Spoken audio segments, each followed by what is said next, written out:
There are moments when legends stop being untouchable and become heartbreakingly human. For John Travolta, that moment came not under bright lights, but beneath the dim glow of a hospital room in 2020. The man who once ruled the dance floors of the world was now whispering goodbye to the woman who had been his sky. Kelly Preston was only 57, and with her last breath, a silence fell that no applause could ever fill. He had outlived the spotlight, the fame, and 5 of the people he loved most. His mother, his first love, his wife, all claimed by the same ruthless shadow. For decades, he turned rhythm into fire and pain into art.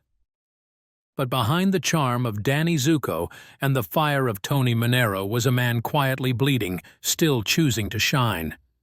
Tonight we look beyond the silver screen into the life of a man who danced through grief, rose through tragedy, and proved that even broken hearts can still find light.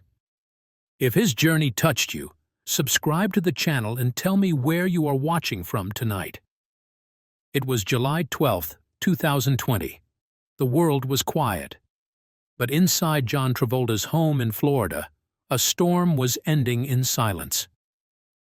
At exactly 2:15 a.m., the machines stopped humming, and the woman who had once been the light of his life, Kelly Preston, took her final breath.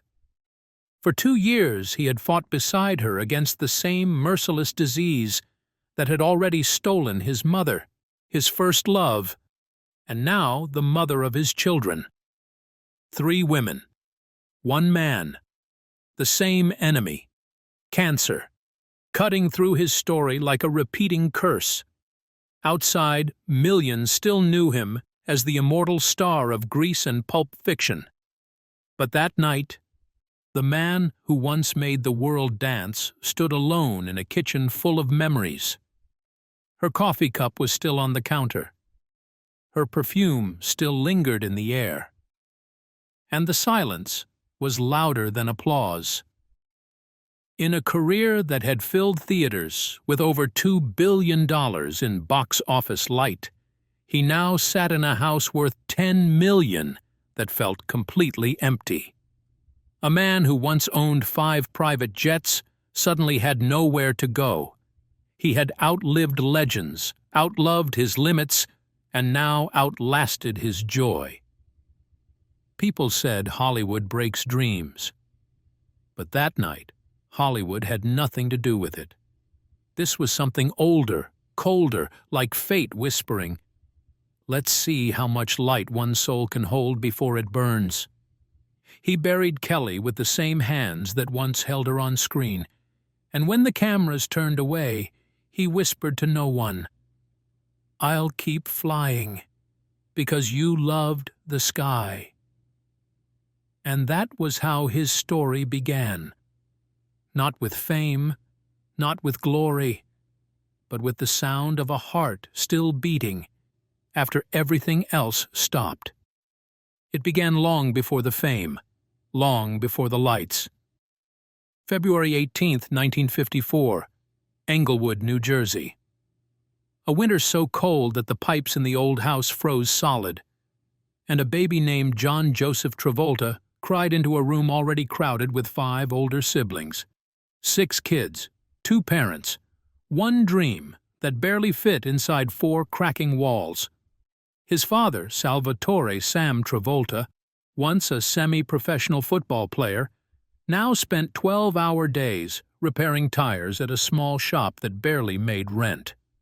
The smell of burnt rubber clung to him like a shadow. His hands were always split, his palms black with grease. He earned less than $50 a week, just enough to keep the lights flickering.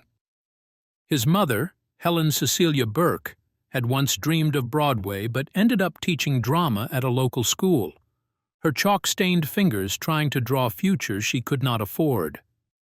In that little house on Van Brunt Street, privacy was a luxury. John slept in a narrow room with 2 brothers. The ceiling leaked when it rained. The refrigerator hummed half-empty. Dinner was often pasta stretched thin with water, and on the worst nights bread and milk had to pretend to be a meal. But that house, small as it was, pulsed with noise, laughter, arguments, singing, a chaos that felt alive. John learned early that attention was the most valuable currency.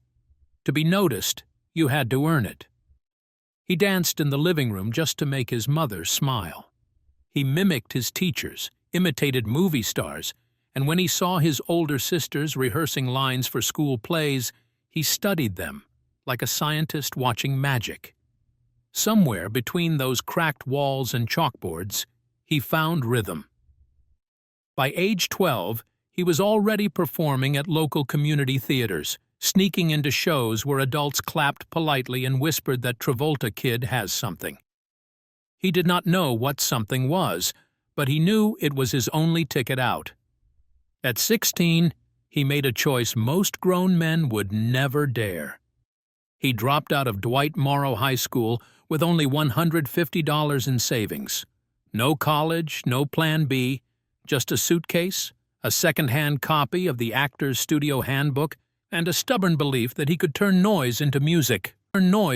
He left behind a note taped to his mirror for his brother Joey, asking him to clean out his locker.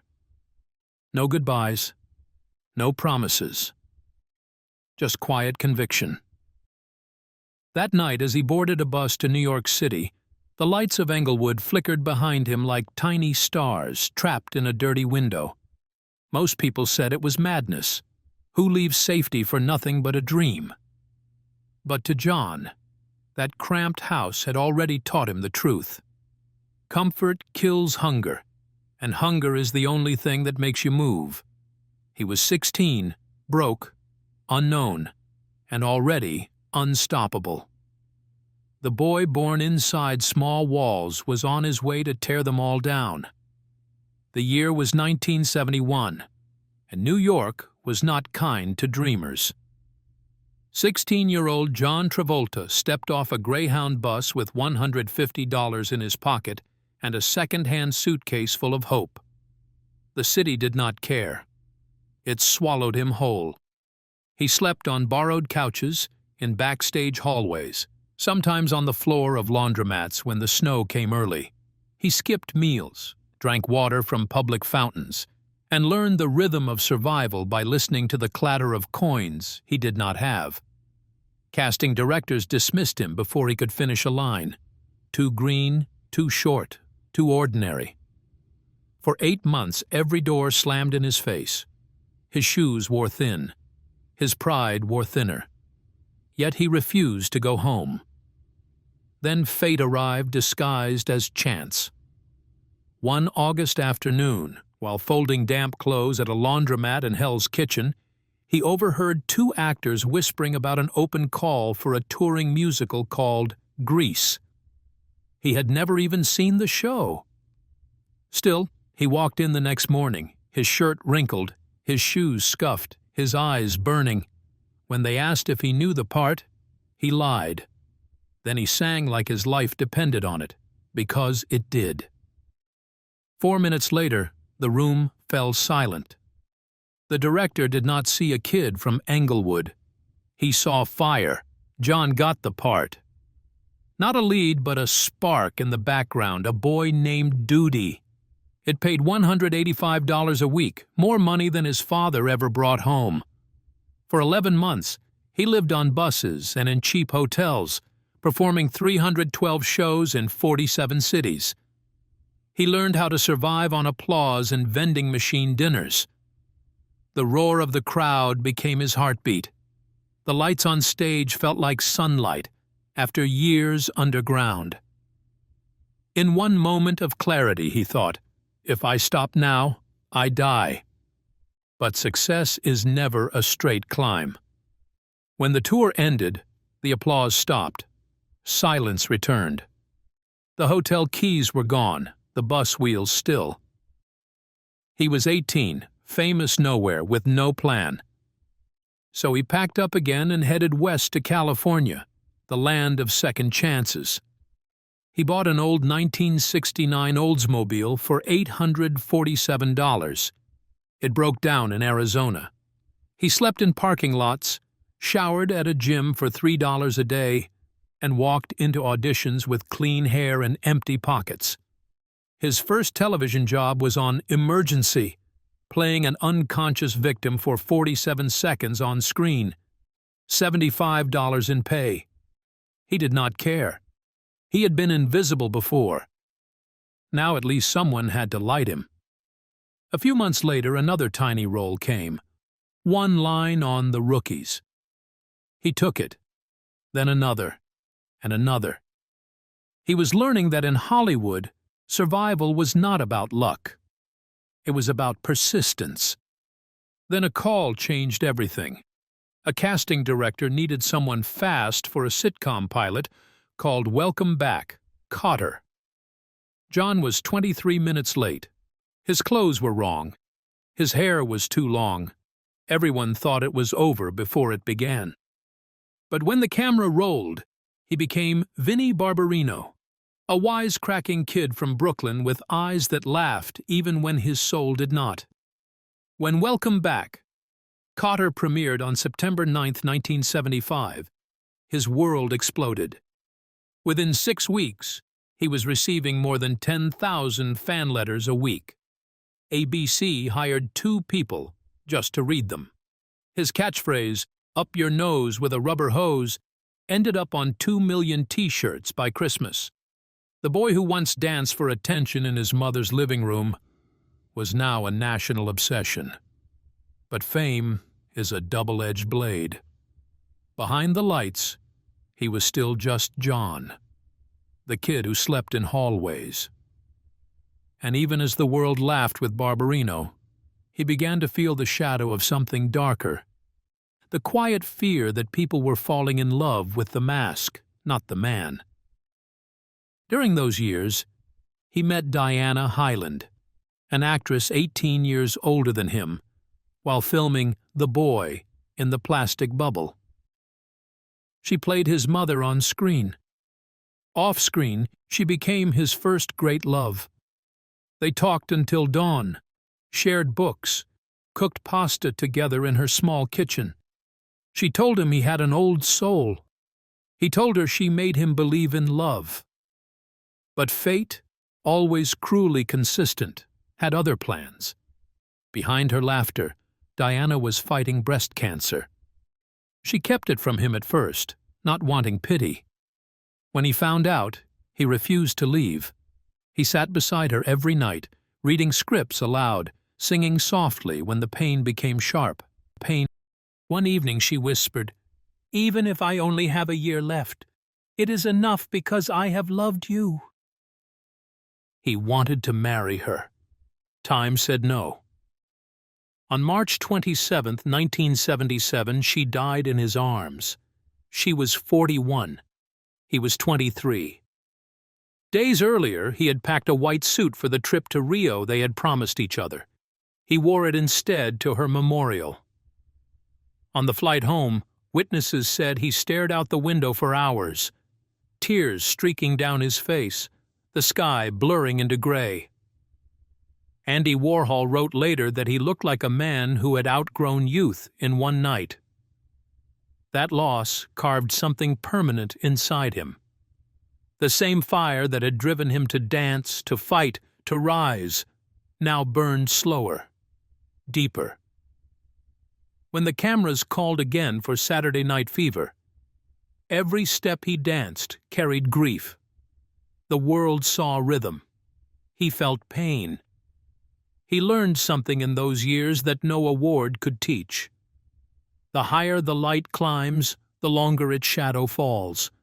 And for John Travolta, the first real light of his career came hand in hand with the first real loss of his life.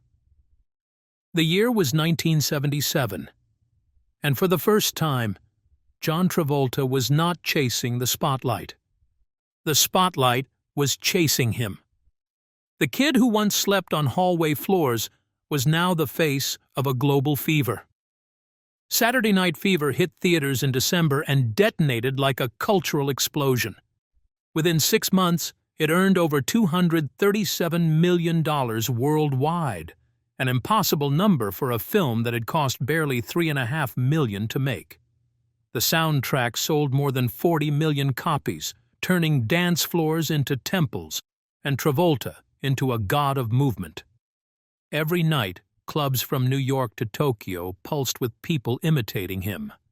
The white suit, the finger to the sky, the hair slicked back like armor. Men wanted to be him. Women wanted to be near him. At 23 years old, he was nominated for an Academy Award, standing shoulder to shoulder with the legends he had grown up watching on television. It was not just fame. It was a storm. But even at its loudest, fame has silence buried inside it. Behind every flashbulb was a question he could not escape. Would they ever see John again, or only Tony Manero, the boy who danced away from pain? The following year, Grease made that question louder. Released in 1978, it grossed over $300 million and became the highest-earning musical in history. Posters of Danny Zuko covered bedroom walls across the world. His smile was on lunchboxes, records, billboards, and birthday cakes. Overnight, he was not just an actor. He was the idea of youth itself. Reporters followed him everywhere. Dozens of interviews each week, microphones shoved into his face, cameras flashing until his vision blurred. Fans broke through hotel lobbies just to touch his jacket. At one concert, more than 20,000 people screamed his name until security had to shut it down. But the boy who once begged to be noticed now longed to disappear. The same hands that applauded him for 6 minutes straight at Cannes would later point and laugh when the roles began to fade. The price of light is always shadow. In 1983, the sequel, Staying Alive, was supposed to be his triumphant return. Directed by Sylvester Stallone, it had the budget, the fame, the expectations. Yet when it premiered, critics tore it apart. One headline read, "Travolta dances, but there is nothing left inside the man." Another called it an exercise in ego dressed as disco. The movie still made over $120 million, but the reviews cut deeper than any box office failure. Then came Moment by Moment, a romantic drama that flopped so badly it was pulled from theaters within weeks. Overnight, The Golden Boy became the industry's punchline. Magazines asked, "Has Travolta lost his magic?" By the mid-1980s, he had turned down roles that would later make other men icons. Richard Gere took An Officer and a Gentleman and American Gigolo. Tom Hanks took Splash. Each one became a hit. Travolta watched from the sidelines, trapped by the ghost of his own success. The man who had redefined cool was now frozen inside it. Hollywood moved on. He went from commanding $20 million a film to struggling for supporting parts. In 1985, Perfect was released, a movie about an aerobics instructor that critics shredded mercilessly. One reviewer joked that watching it was like running a treadmill powered by disappointment. For the first time, the applause stopped. Silence returned. The same silence he had once known in that narrow room in Englewood. The same silence that had followed him after Diana Hyland's death. It was back again, heavier now, wrapped in the echo of everything he had been. Friends said he stopped answering the phone. He spent nights flying his plane alone, tracing circles above Los Angeles, trying to find peace in the hum of the engine. From above, the city lights looked like another disco floor, bright, restless, endless. Yet none of them belonged to him anymore. Then, in 1989, a small spark flickered.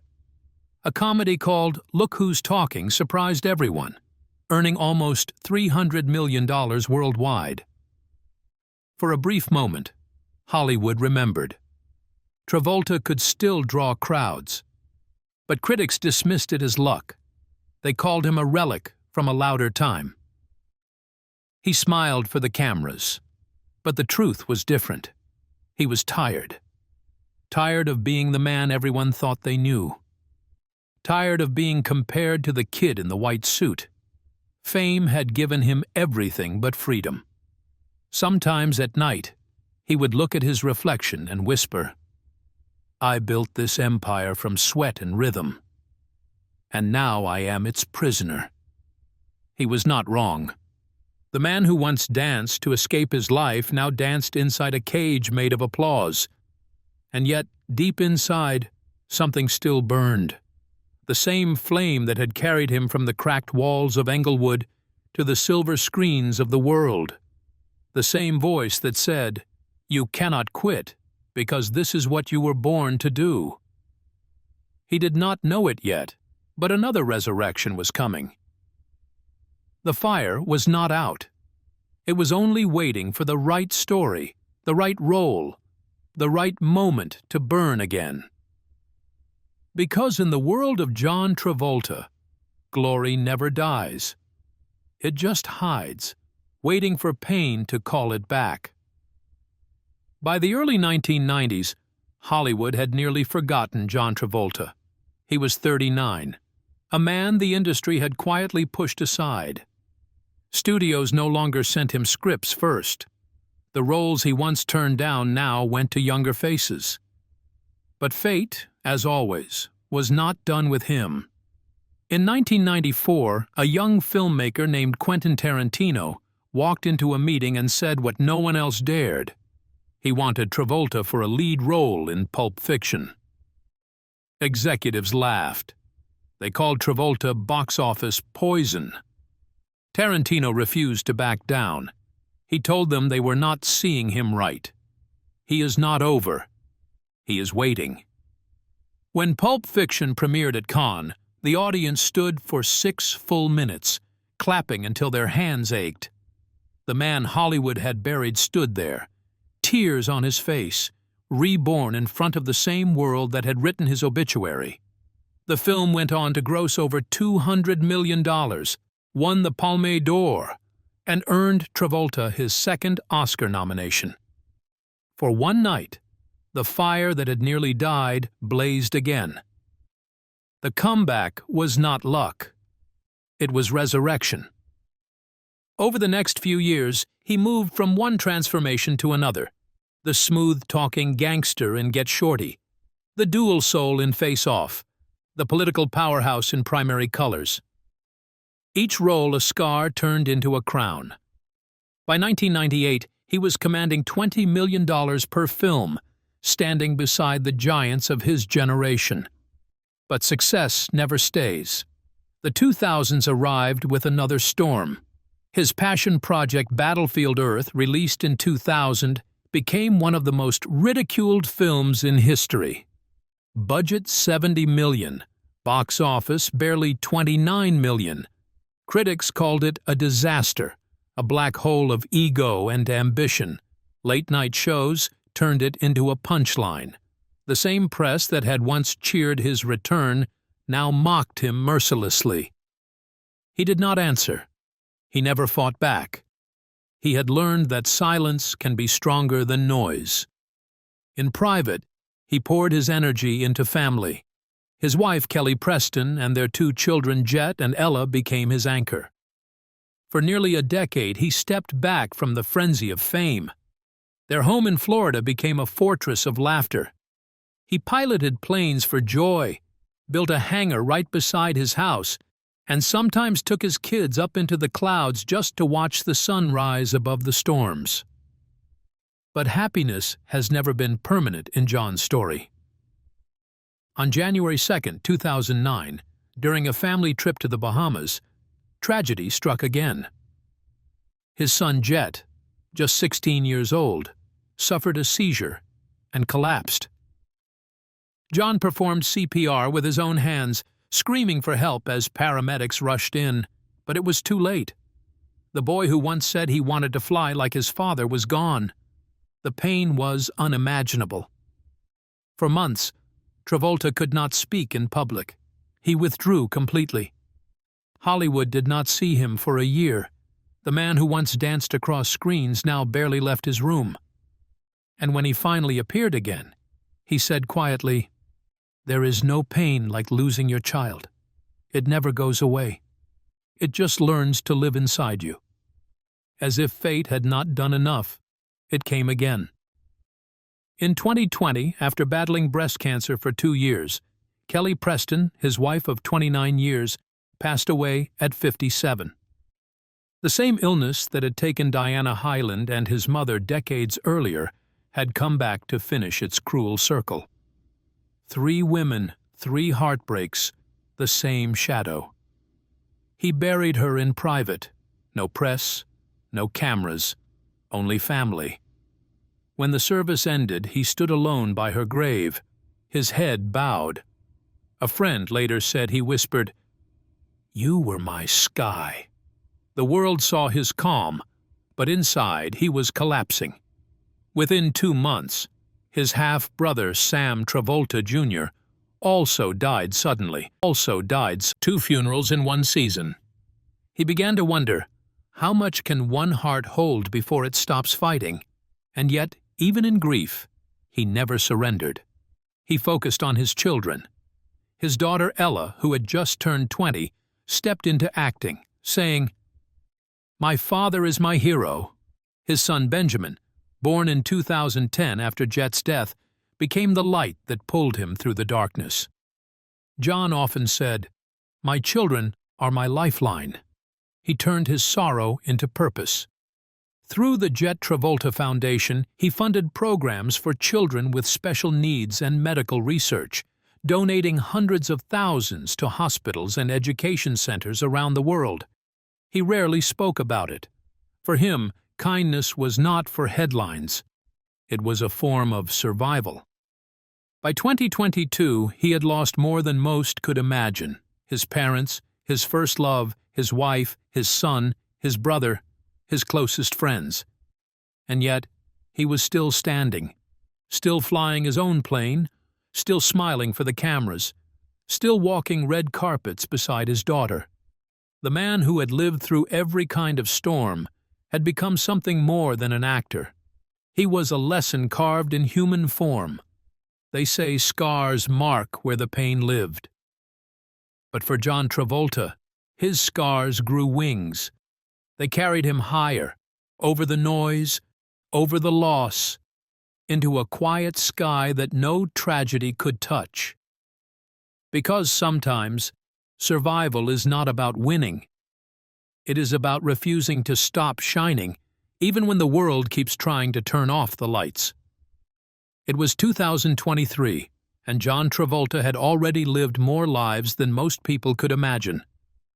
The boy from Englewood, who once shared a bedroom with 2 brothers, was now a man who could walk out his front door and step directly onto his own runway. His home in Ocala, Florida, known as Jumbo Lair Aviation Estates, stretched across 350 acres, complete with 2 airplane hangars and a private runway long enough for a Boeing 707. To most people, it looked like a dream. To him, it was simply home. Inside, the walls carried both laughter and ghosts. Family photos lined the halls, Kelly smiling on a beach, Jett holding a model airplane, Ella in her first film costume, Benjamin chasing their dogs through the garden. Every picture was a story frozen in time. Some stories ended too soon, some still continued. By now, Travolta's fortune was estimated at over $250 million, built from decades of films, real estate, and aviation investments. But he rarely spoke of money. His real wealth was quieter: time, family, and the ability to keep flying, both in the air and through the wreckage of loss. Most nights he still flew his own jet, slicing through the dark sky above Florida. Pilots who saw him from the control tower said he always flew low, as if chasing the horizon. Once, when asked why he still did it himself, he smiled and said, Because up there, no one can tell me who I am supposed to be. The man who had once been a global phenomenon had now become something rarer, a survivor with grace. The scandals had faded. The gossip pages that once followed his every move had moved on to younger stars. Yet John Travolta was still here, working, creating, living. His daughter, Ella Blue Travolta, born in 2000, grew into a young woman who carried both her mother's elegance and her father's quiet strength. She stepped into acting, starring in The Poison Rose alongside him, and even tried her hand at music, releasing a soft, soulful single that surprised everyone. She called him her biggest inspiration, her best friend, and the reason she believed in herself. John, whenever asked about her, always said the same thing. "My greatest achievement is not a movie. It is my kids." His youngest, Benjamin, now 13, became the symbol of renewal, the miracle born after unbearable loss. The boy who brought laughter back into a house that once echoed with silence. John often took him to the hangar, teaching him how to read dials, how to trust the wind. They played tennis in the mornings, swam under the Florida sun in the afternoons, and watched old movies at night. Benjamin once said, "Dad does not just teach me how to fly, he teaches me how to keep going." Even after everything, John never stopped working. He appeared in small independent films, lending his weight to projects that others might overlook. In 2021, he returned to the Super Bowl in a light-hearted commercial inspired by Grease, dancing once again, this time with Ella by his side. Millions of viewers watched and smiled. It was not nostalgia. It was a reminder. The man who once ruled dance floors could still make the world stop and remember. Yet behind every public smile was the quiet echo of the people he had lost. In 2022, his longtime friend Olivia Newton-John passed away after decades of battling breast cancer. Just months later, Kirstie Alley, his co-star from Look Who's Talking, died of the same disease. For the world, it was news. For him, it was another wound on a soul already lined with scars. He wrote tributes for both women that read less like celebrity statements and more like love letters. To Olivia he said, "You made all of our lives better. I love you. We will be together again." To Kirstie he wrote, "You were one of the most special friendships I ever had. I love you, Kirstie." The words were simple. The weight behind them was not. Through it all, Travolta never became bitter. He learned to live with grief the way a sailor learns to live with storms. You do not stop the waves, you just learn to steer. He once said in an interview, "Grief never leaves you. You just learn how to dance with it." At 71, his hair was gone, his face lined with time, but his eyes still burned with that same unbreakable fire. The boy who once left home with $150 had outlived entire generations of fame. He no longer needed applause. Every smile from Ella, every laugh from Benjamin, every flight into the open sky was worth more than any standing ovation. He was still one of Hollywood's wealthiest legends, but he no longer lived for red carpets.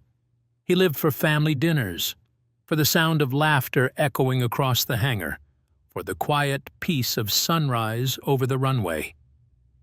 His friends said he had become a man who measures life not by what he lost, but by what he still has. And maybe that is what makes John Travolta truly timeless. He has danced with fame, with tragedy, with loss, and with love. He has buried dreams and built new ones. And after every fall, he stood again. Because some people are built from spotlight and applause. But a few, like John Travolta, are built from fire and forgiveness. He is the proof that resilience is not a miracle. It is a choice. The choice to rise. The choice to love again. The choice to keep shining when the lights go out. And as he flies through the Florida night, the hum of the engines blending with the wind, he whispers to himself, almost like a prayer, "I am still here." That is not arrogance. That is survival turned into art. When you look at John Travolta's life, you realize it was never just about movies. It was about a man who kept walking through storms that would have broken almost anyone else. Fame, fortune, love, loss, tragedy, rebirth. He lived every extreme a human heart can endure. And somehow, through it all, he never stopped believing in light. He taught us that success means nothing if you lose your soul, and pain means nothing if you refuse to rise again. From the boy who left home with $150 to the legend who flew his own jet across the sky, his story was not a script written by Hollywood. It was written by courage. Think about it. He lost his first love in his arms. He buried his mother, his wife, his brother, and his own child. Yet he still wakes up each morning, smiles at his children, and says, "Let's keep going." That is not acting. That is faith. That is strength. We live in a world where everyone is chasing applause. But John Travolta reminds us that the real victory is surviving the silence after the applause stops. Life will test you. It will take from you. It will hurt you. But what defines you is not how loud you shine. It is how long you keep glowing when no one is watching. Maybe that is the real meaning behind his story. To live without bitterness. To love without fear. To keep moving, even when the world stands still. His life is proof that resilience is not about avoiding pain. It is about walking through it and coming out softer, wiser, and still willing to love again. If this story touched you, if it made you remember your own scars, your own battles, then hit that subscribe button. Because here, we do not just tell stories about fame. We tell stories about humanity, about strength, about survival. And before you go, tell me, where are you watching from tonight? The world is wide, but stories like this remind us we are all connected. Different cities, different lives, but the same heartbeat that refuses to stop shining.